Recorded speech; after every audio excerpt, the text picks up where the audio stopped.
अब जो generally BSc fifth semester में एक बहुत इम्पॉर्टेंट थ्योरम है, साइलोज़ फर्स्ट थ्योरम। तो जो थोड़ा बहुत ग्रुप थ्योरी का पार्ट है वो आप लोगों ने BSc I think third semester में आप लोग पढ़ चुके हैं। तो फिफ्थ सेमेस्टर में उसी के आगे से कुछ टॉपिक्स स्टार्ट हैं ग्रुप थ्योरी और रिंग थ्योरी के। तो पहले हम देखने वाले हैं साइलोज़ फर्स्ट थ्योरम क्या होती है। तो ये जो साइलोज़ फर्स्ट थ्योरम है वो मैंने 3 पार्ट में डिवाइड किया हुआ है। पार्ट 1 और पार्ट 2 में जो साइलोज़ थ्योरम के लिए जो बहुत कुछ छोटे छोटे टॉपिक्स हैं जिनको आपको रिकॉल करने की ज़रूरत है वो समझाए हुए हैं। और पार्ट 3 में जो साइलो थ्योरम है उसका पूरा कंप्लीट प्रूफ बताया हुआ है। ओके, ठीक है। तो पहले आज हम कुछ पार्ट 1 कर रहे हैं प्री रिक्विसाइट्स का।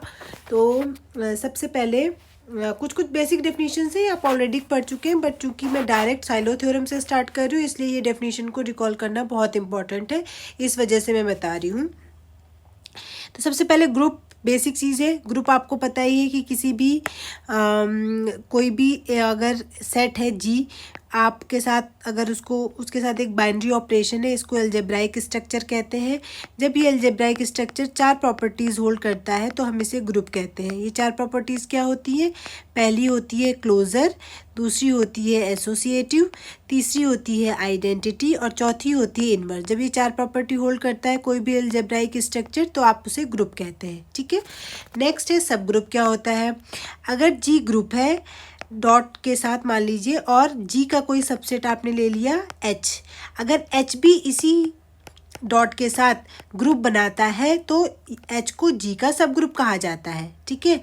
और इसको जो एच को सब ग्रुप प्रूफ करने के लिए सबसे शॉर्टकट कंडीशन होती है कि ए और बी दो एलिमेंट एच के हैं।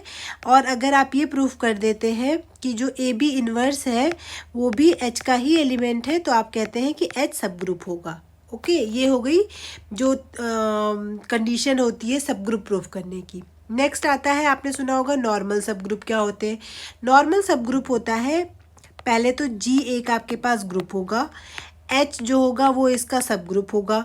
तो अगर एच सब ग्रुप को शॉर्ट में ऐसे डिनोट करते हैं, अगर एच जी का सब ग्रुप है तो एच को ही नॉर्मल सब ग्रुप तब कहते हैं जब for every x belongs to g and for every h belongs to capital h, x inverse जो होगा वो किसका एलिमेंट बनना चाहिए? एच का।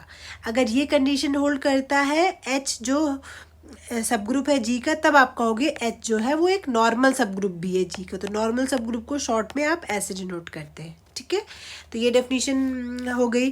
फिर आती है लैग्रेंजेस थ्योरम। लैग्रेंजेस थ्योरम एक बहुत इंपॉर्टेंट थ्योरम है ग्रुप थ्योरी की। अगर कोई पूछे ग्रुप थ्योरी का जो पूरा निचोड़ है वो कहाँ पे है, वो लैग्रेंजेस थ्योरम पे है। तो लैग्रेंजेस थ्योरम क्या कहती है कि अगर जी कोई ग्रुप है और एच इसका कोई सब ग्रुप है, यानी कि एच सब ग्रुप है जी का, तो देखिए ऑर्डर क्या होता है? जी में जितने नंबर ऑफ एलिमेंट होंगे वो जी का ऑर्डर हो गया, एच में जितने नंबर ऑफ एलिमेंट्स होंगे वो एच का ऑर्डर हो गया। तो लैग्रेंजेस थ्योरम कहती है कि अगर कोई भी सब ग्रुप है, एनी सब ग्रुप ऑफ जी, उसका जो भी ऑर्डर होगा वो जरूर जी के ऑर्डर का डिविज़र होगा, ठीक है। यानी कि अगर जी का ऑर्डर मान लीजिए 6 है तो कभी भी इसके सब ग्रुप का जो ऑर्डर है वो 4 नहीं हो सकता, ठीक है, क्योंकि 4 6 को डिवाइड नहीं कर सकता है। इसके सब ग्रुप के पॉसिबल ऑर्डर 2 3 हो सकते हैं, ठीक है। जरूरी नहीं कि 2 ऑर्डर का इसका सब ग्रुप एग्जिस्ट करेगा ही करेगा, बट अगर कर रहा है एग्जिस्ट तो 2 ऑर्डर का कर सकता है, 4 ऑर्डर का तो कभी भी नहीं करेगा। इसे कहते हैं लैग्रेंजेस थ्योरम। नेक्स्ट है जिसे हम कहते हैं centre of a group. Centre of a group का मतलब होता है जी एक ग्रुप है और जी के कुछ एलिमेंट्स, तो आप सेंटर ऑफ ग्रुप को जनरली हम इस टाइप से डिनोट करते हैं, जेड जी करके डिनोट करते हैं, ठीक है। तो इसमें कैसे होते हैं, इसमें एक्स जो है वो जी के सिर्फ वही एलिमेंट आते हैं सच दैट, आप चाहें तो इसमें चूंकि हम जेड से डिनोट कर रहे हैं तो आप इसे जेड से भी डिनोट कर सकते हैं। ऐसे डिनोट करेंगे Z belongs to G such that Z X is equal to X Z for every x belongs to G. इसका मतलब ये है जी में बहुत सारे एलिमेंट होंगे, मान लीजिए ये एलिमेंट को डिनोट कर रहा है जी, ठीक है। इनमें से कोई एक एलिमेंट लीजिए और अगर वो बाकी सारे एलिमेंट के साथ कॉम्यूटेटिव है, कॉम्यूटेटिव का मतलब अगर चाहे आप जेड से पहले मल्टीप्लाई करें चाहे जेड से पीछे की साइड से मल्टीप्लाई करें, मल्टीप्लाई इन द सेंस जो भी ऑपरेशन है वो ऑपरेट करते हैं, और अगर सेम ही आंसर आता है तो इसको कहते हैं अबिलियन।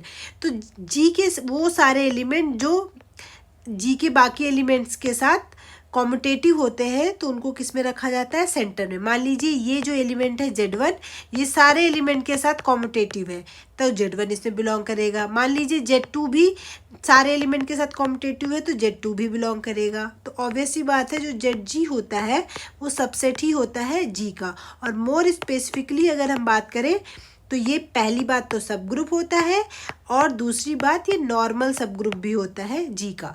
तो सेंटर ऑफ अ ग्रुप जी की डेफिनेशन ये